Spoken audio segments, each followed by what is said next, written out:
Okay, so today we're diving deep into love, Love. which is maybe the biggest topic ever, You right? could say that, yeah. We asked for some interesting sources on love, Yeah, and we worth your got lunch. we got flooded with suggestions.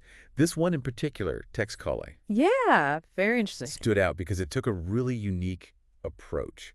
I don't know if unique is the right word, but Definitely, it's its own thing, its own take on this. and that's what we're here to explore, right? Like, what is this source's perspective on this huge thing that is love? Right, and hopefully by the end of this deep dive, we'll all have a better understanding of what it Or is. maybe more questions than we started with. That's always possible. That's always possible. Okay, so Tex Cole lays out all these rules about love, 40 rules to be precise. Yeah.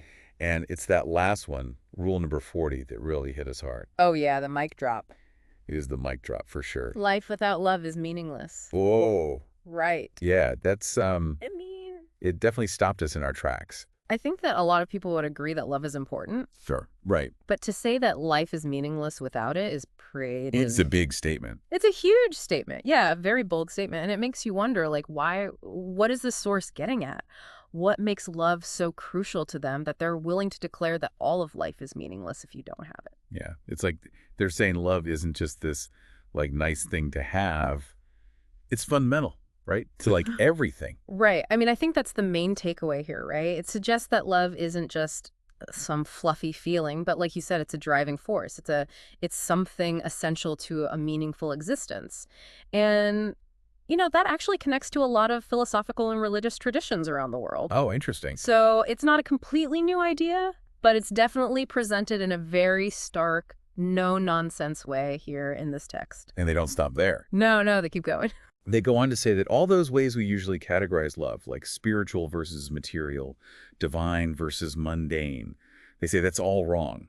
Like all those labels are meaningless. They're saying we're boxing love in. Right. Putting it in boxes, Yeah. which just leads to needing more boxes. Right, exactly. You make one box and then you realize, well, this doesn't quite fit, so we need another box and another and another. And it just gets more complicated, right? Like it just moves us further away from actually understanding what love really is. Right, it becomes this intellectual exercise instead of a genuine experience. It's like we're trying to dissect a butterfly with a scalpel. You might learn something about its anatomy, but you've lost the beauty and the essence of the butterfly in the process. I like that. So this source is really urging us to kind of step back from those categories, to stop trying to define love so rigidly, and to just be open to the experience of it. To let ourselves feel it no matter what box it fits in. Exactly. Because at the end of the day, love is love. Yeah. Right? Whether it's romantic or platonic or whatever else. Yeah, and this idea of love as something that transcends categories, that's something that a lot of, philosophers and mystics have talked about for centuries.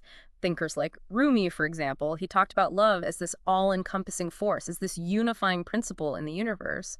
So this source, even though it lays out these rules, in a way, it's almost like it's pointing beyond rules, beyond any kind of system we can come up with. Right, because love is inherently a bit messy, isn't it? It doesn't always fit neatly into our preconceived notions, and that's okay. In fact, that might be the whole point.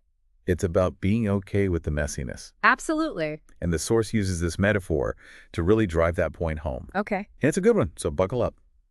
Love is the water of life, and a lover is a soul of fire. The universe turns differently when fire loves water, Whoa. right? Okay, so let's break this down a little bit. First of all, you've got these two seemingly opposite elements, right? Fire and water. They're these primal forces, and they seem like they would clash. But when they come together, when fire loves water, it's like the source is saying that something completely new emerges, something transformative happens. Something powerful, right? Absolutely, yeah. And I think this metaphor is trying to capture the intensity, the energy, the almost alchemical nature of love. It's not just about two things coming together. It's about them coming together in a way that changes everything. So maybe the takeaway here is that love is about embracing those differences, those seeming contradictions. It's not about finding someone exactly like you, but about finding someone who complements you, who challenges you, who helps you grow in ways you never thought possible. That's a great way to put it, yeah. It's about letting go of control, of expectations, and just allowing yourself to be swept up in this powerful, transformative force. I love that. It's about letting go, because sometimes that's when the most amazing things happen. Exactly. So to wrap things up here, I think it's safe to say that Tex Cole is calling for a pretty radical rethinking of how we view love.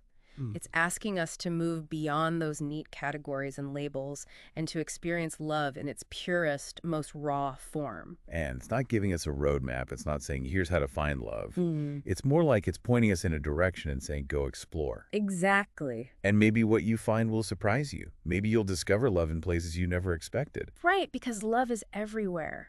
It's in the kindness of strangers, in the beauty of nature, in the art we create, in the connections we make with each other. It's in the everyday moments, as well as the grand gestures. So yeah, if you're out here searching for love, maybe the best advice is to stop searching so hard and just open your eyes. To be present, be open, be receptive. Exactly. Love might already be right in front of you. And that brings us to the end of this deep dive. And what a journey it's been. Yeah, it's been great exploring this topic with you. Likewise. So as always, keep those sources coming. We love diving into them with you. And who knows what other mysteries we'll uncover together. Until next time, see you then.